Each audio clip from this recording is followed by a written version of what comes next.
Hey guys, I'm here. Welcome back for episode 11 of season 1 of the Owl House. Hope everyone had a lovely little holiday, but let's go ahead and strap in. If you want to see the full-length reaction, as always, you can check it out over on Patreon, or if you come over to the channel, get you access as well. It is a watch-along format, so you will need your own footage to sync up the time codes for actually the entire episode. Over there, you get the same thing for all the other shows and movies that we cover on the channel. You also get to suggest and vote what movies we react to each month. We also have a poll up right now for what show is going to be replacing the bear, so go over there and check that out. It's just a great way to support the channel, help us do the things we do over here. But at the end of the day, I really appreciate it. Enjoy this reaction. Please leave a like, drop a comment, subscribe if you're not already. With that all said out of the way, let's go ahead and hop into episode 11, Sense and Insensitivity. Here we go. Partake of my free snack samples! Take them! I demand it as your ruler, the king of demons! Why isn't anyone paying attention to me? I'm the rightful overlord, intellectually and such. Yeah. Hey. She was not listening. It reeks more of nerd than money today. What? Believe what's going on. It's a book fair. Oh, Where books come to life. Hello. Fair without rides? Oh. Who needs rides when this can take you anywhere? Eh. Wait, did he just... A, you. B, I'm bored. Was C, that I feel like bacon? some dork while they browse. No, wait. My boyfriend Will you from give that Tartarus. a chance? I'll let you No. ride in my hoodie. Ooh.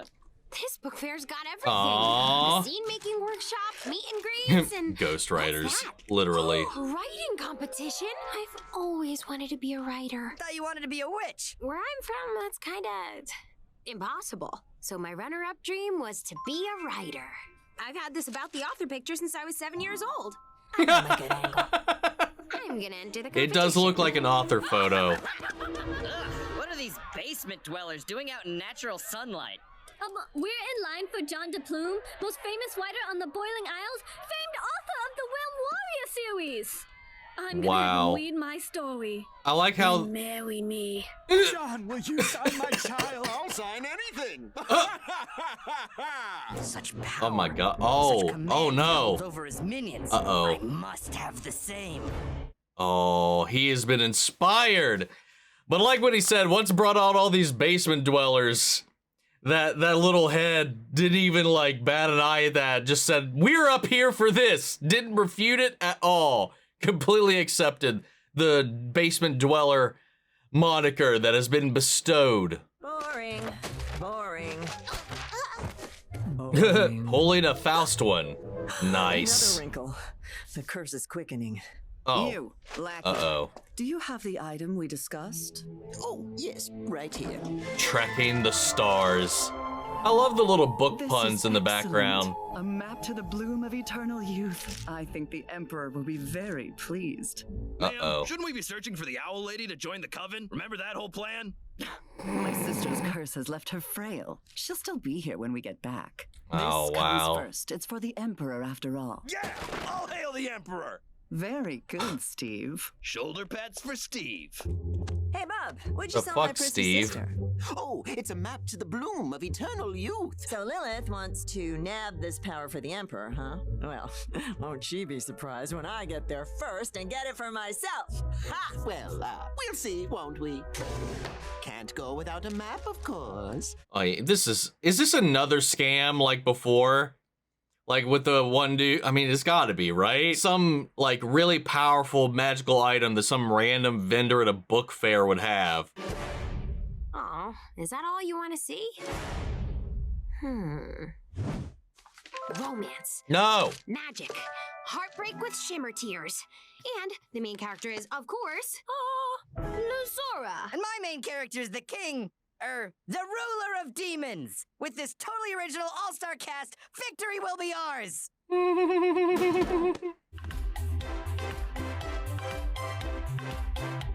Compromise. What?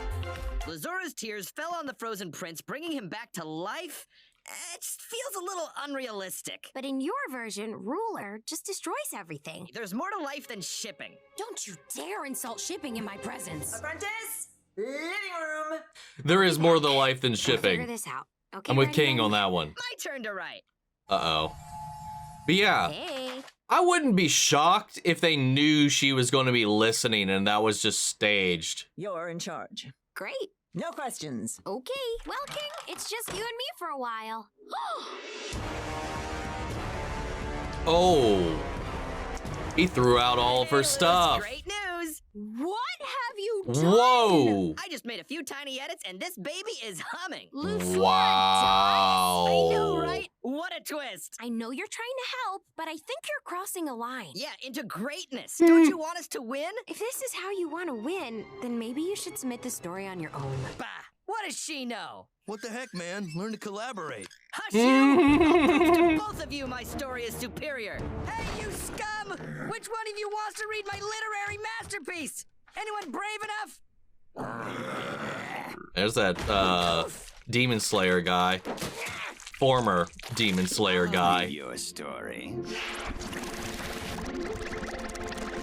You wrote this? Let me get you a fruit punch. Ooh, I love punching. I'm Pignette of Pignette Publishing House. I loved your story. I want to buy it. I'll make you as famous as John DePlume. Pachoo! Pachoo! I've always wanted a people chair. I'm in. This will be the first step in my reclamation of power. Then all you have to do is sign here. Uh-oh. Oh, this is a trap. Well, good job, You're King. ominous, and I like it. Get ready to be famous, Mr. King. Hi, Steve. I wasn't sure for a minute, but pretty confident now after that. Enter the bad boy. Hey, look who it is. It's the perfect blend of His heart and poster harmony. just says, Like "Wait." two authors mashed into one.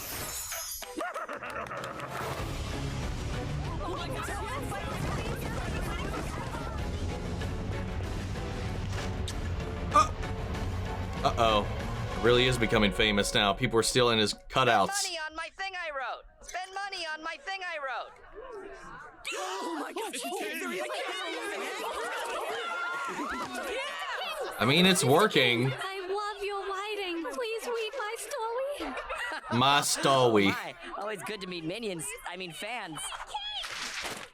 You're my inspiration. Okay, from the Minotaur. Not to I head scale. north, and with luck, I'll get to the bloom of eternal youth before Lilith. Who's frail now, Emperor Dorks? Someone's following me. Oh. Oh, it looks like she's struggling a little bit. She's covered in spicy toss. Lily? Edalyn? She's covered in mud and sticks and... And of course you would be here just to be a nuisance. Why don't you go home and rest? Wouldn't want you breaking a hip. Sorry, sister. I'm stronger than you think. I'm here to save the bloom of eternal youth from the likes of you. And I'm gonna get there before you. Ah, no, you won't! Okay, never mind. I guess it wasn't a plan. They were genuinely right there. I thought that was a ploy, purposefully knowing that she's getting frail and would hear it and her ears would perk up and come after them. It would be a trap, but nope. Want to touch my scarf? A fan crocheted it out of their own hair. It smells so bad. Oh. My publisher is throwing a huge party for my book, Ruler's Reach. I'd like for you to be there. All right, fine. Be that way, I guess. Girl, you don't need him. But I don't want to be mad at him either. Your fans are dying to know when Ruler's Reach 2 comes out. That's between me and my publisher. Oh, pardon me. I need a few moments of King's time. How's your second book coming along?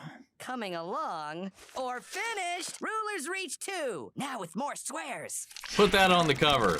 Oh, you cad. Not only are you a great writer, but a practical joker as well. Wait, what? Oh, This no. is truly awful. Looking forward to the real draft. Truly awful. Was the foundation that Luce helped craft, like the key component that made the first one work? Luce, buddy, I'm so glad you could make it. Uh-oh, look who's come groveling back. I really need your help with my next book. Apparently, I can't write my daring works of genius without rebelling against your gushy fantasy slop. Excuse me? We make a great team. So, here's a pen. Righty, clock's a ticking. Oh no, yeah. I'm not writing for you after you made fun of all my ideas. Congratulations on all your hard-earned success. Oh. What am I gonna do? I can't write without her. Uh-oh. Does he have a new target now? Ah! Does this remind you of how we used to race to the kitchen, Lily? Lily? Oh, whoa! Lily!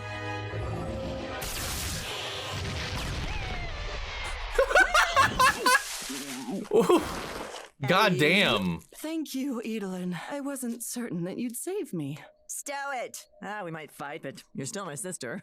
And besides, if anyone's putting you down, it's gonna be me. Is that? Maybe this is staged. It is. This does seem pretty easy. Why are you always like this? You think I'm just some tired old biddy. Ah, but I'm more than that. And with the bloom of eternal youth's power, I'll show you. What the?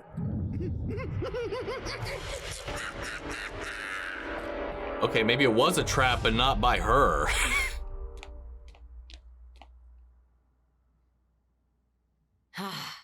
They got his good angle. Oh, Can I hello. help you? Perhaps. I hear you're an aspiring writer. Oh, they're holding it here. If it's disappointing in any way, I will spend every day of my life trashing it. Oh, boy. That's how some people be, man. I gotta come clean. We can't announce book 2. I can't write without... Without your writing partner. Oh, never mind. They kidnapped her. Oh, holy TVA. What are you doing with her? Which I guess technically, timeline-wise, this did this first. Together. So if you don't want her crushed, you'll write together again. Some of the best books were written in literal crunch time. Oh my god. That's a toxic mentality that contributes to burnout and unrealistic expectations. King, Yes, do something. but great pun. Set her free now. Not until I get my bestseller. You'll recall you are under contract. Lovely. Make your deadline, or you'll never be able to hold a pen again. Just like... Oh. Oh! Oh my god, I'm sure some of those had to have been little Easter eggs. We're not getting out of here until we write a book, and that'll take forever. Well, I have my story. But it's all hugging and crying. I can't put my name on that. That is why we are in here. You can't compromise. All I wanted was to write a dumb story with my friend. You're living your dream. This celebrity is as close as I'll ever get to my dream. It all went to my head, and I hurt you. I'm sorry. Aww. Being with you is one of my favorite parts of this dream. I have a plan, Adorable. but we need to work together this time. Just tell me what to do. Like a Pokemon. Now that I have led you to my nest, I'll suck all the life out of you to satisfy my unending hunger! He scammed us. Wow. He fucked up by scamming them, I think. Good entrance, but that outfit. Ah! Oh, look at his little shoes. Well, maybe you've never He's been led getting into a roasted. lethal trap before, but the response should be, ah, no, spare us! Sure. We're gonna turn that around. Spare us. Woe to us whose fates are sealed. That's right. Witches, cower. Cower. Oh, you dumbass. Dang.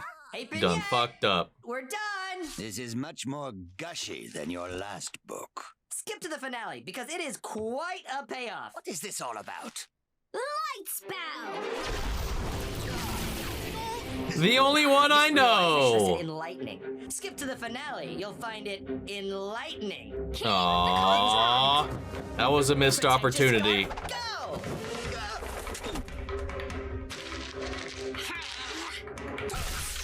Not how contracts work, but who knows? This is a different world. This is how you repay me? No, this is. Oh!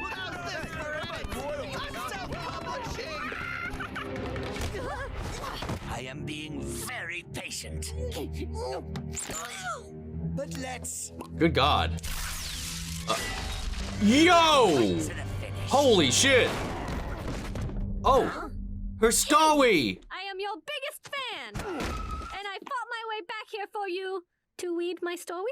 I'm sorry, my Aww. lawyer advised me Give not it to look at him. unsolicited work. If I read this, will you go so I can annihilate them in peace? I thought we were gonna get a pen is mightier than the sword kind of thing, but it turned into an axe instead, which is kind of wild. It's beautiful. You must let me publish this. I can make you a star. Wait a minute. What about King? You're old news. She, Wow. is the future. Freedom! Hey! King, we're good then? Yes, quite. Not even gonna try to warn her about what this. Oh God, what this entails. Well, we wrecked this chump, but I guess the bloom of eternal youth isn't real. If it makes any difference, I don't consider you to be a tired old biddy. If you were, you'd be much easier to catch. No. Great. You gonna cart me away to the coven now, are you? Not now, because I want to give you a chance to join on your own. He could even heal your curse. No, I'll heal it on my own terms. I don't want to owe him anything. Catch you later, sis. Not if I catch you first. No. It was kind of sweet. I'll see you around. Hmm. You're welcome for the chance to bond. Shut up. That was a rough couple days. Yeah, I'll say. She was gone for a couple of Nothing a bit of days in the apple blood and woods. A good book can't mend. We hate books. Wow, look at the time. What's a book? Good night! Wow. What the? Girl, you do not want to know. You missed quite a bit. Don't worry about it. Just move on. Hold on. I wanted to look. Was not Andres Sugluzio. Never mind.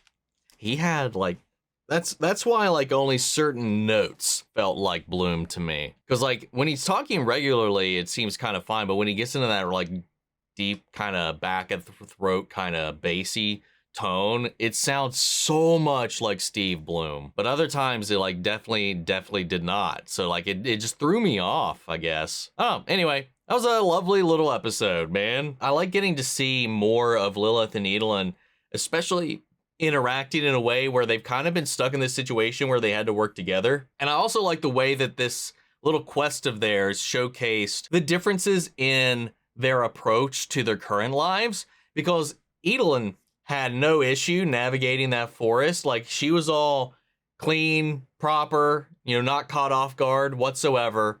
But Lilith, who's been part of the Emperor's Coven, been probably living a much more like expected life, or what do you want to call it, elevated life than she has been up until this point, rough and tumbling it through the woods. She didn't get through it as scot-free as Edelin did, because when she came stumbling along, she lost her like little accomplice there. He wasn't with her at all, but he was supposed to be. Where did he go? Did he get eaten along the way? How'd those shoulder pats go for you, bud? Didn't last that long. It just shows the difference in like their worldliness, as well as the way they approach things, She was covered in dirt, mud, she had sticks and leaves in her hair. Edelin was just fine. So like this was not something she's accustomed to. But I thought this was going to be because she was like, hey, we know she hangs around these spots. There's a chance if like we throw something out there that might like help her with her curse, like if she's eavesdropping, because like my thought was that it would be extremely convenient though. They would have no way of knowing unless they were already keeping tabs on her. And if that was the point, they would have been able to just catch her without this roundabout way anyway. So I don't know. Either way, what I was thinking was that this whole like thing was set up to catch her ear, or at least maybe word of it to reach her. Maybe this guy with this stand was selling these things about this flower, and news of that would at least reach her. So even if she wasn't overhearing their direct conversation, that was them kind of setting the stage for her to hear about it and go seek it out. And it would have been a trap for her and the Coven to capture Edelin. But no, it ended up being something she was genuinely after for the Emperor after hearing about it herself. But then they ended up both getting scammed because she was there to overhear it. So I like that kind of subversion of at least of my expectations. I don't know if anybody else had like any train of thought like that when they were watching this, but that's kind of where I was at. Then they go out there and then they kind of have this moment where they're just kind of like, they have to help each other through it all. We get this like acknowledgement from Lilith where she's like, hey, I don't think you're a dusty old biddy or whatever. I think you're, you know, all things considered, you're still fucking awesome. You know, and I thought that was really, really sweet.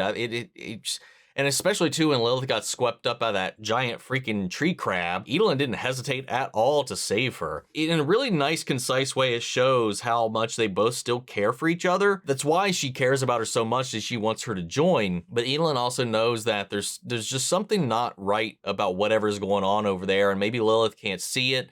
I'm sure the propaganda over the years and as they were growing up and like what this allots her is a huge point of blindness that she has towards it all, I would imagine. But Edelin is just not one to be controlled.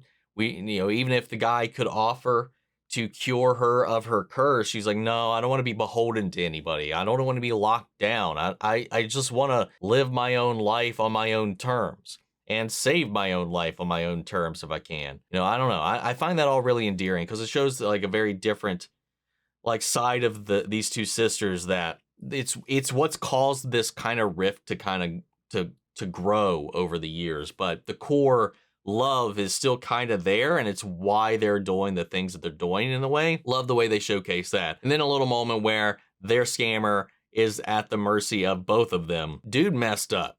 Scam the wrong people. Bold as hell to begin with to try to scam like members of the Emperor's Coven. You think you would get your ass smited for doing something like that, you know?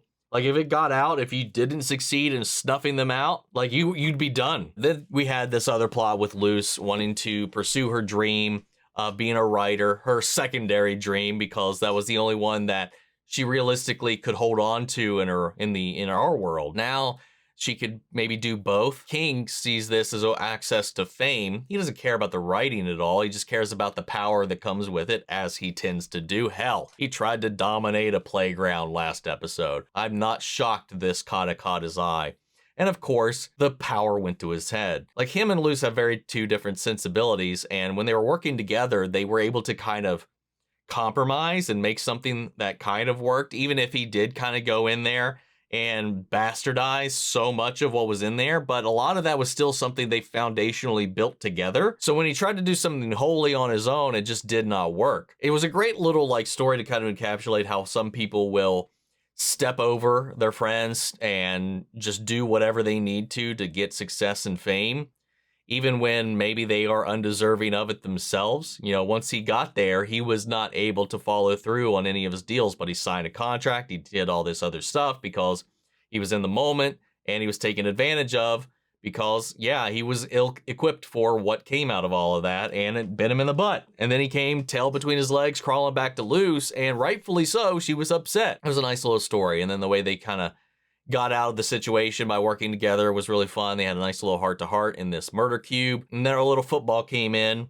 and bringing back the Stawi from earlier with the revisions that came after they met King. This news story got picked up and King got dropped and she got elevated, but they didn't warn her at all about what this means. They were just like, all right, not us, bye. Kind of funny. This was a fun little episode. I like that we're still getting that. There's so much like breadcrumbing of this relationship of Edel and her past and all these different things. I love it. On top of these little episodic adventures, they're doing a really nice job at kind of just laying the seeds, and I'm excited to see how those are going to bloom and blossom in subsequent episodes. I mean, we're past the halfway point at this point on the season, so I'm really curious to see how this evolves. But that's all I got, guys. I'm going to pass it off to you. Sound off the comments. Let me know your thoughts down below. We'll carry on the conversation after the video. Hope you enjoyed the reaction. If it did, leave a like, drop a comment, subscribe if you're not already. Remember, if you want to see the following reaction, as always, you can check it out over on Patreon, or if you're a member of the channel, get you access as well. And speaking of before you go, I want to shout out our channel legends: Benny Share, Your Kurskov, Robert Onguiano, Jeffrey L, Jake Cottrell, Eric Official, Casey Wood, Russell Crockett, and Watchtower. Thank you guys so much for your continued support. But that's it for this video, guys, and I'll see you all in the next one. Take care, everybody.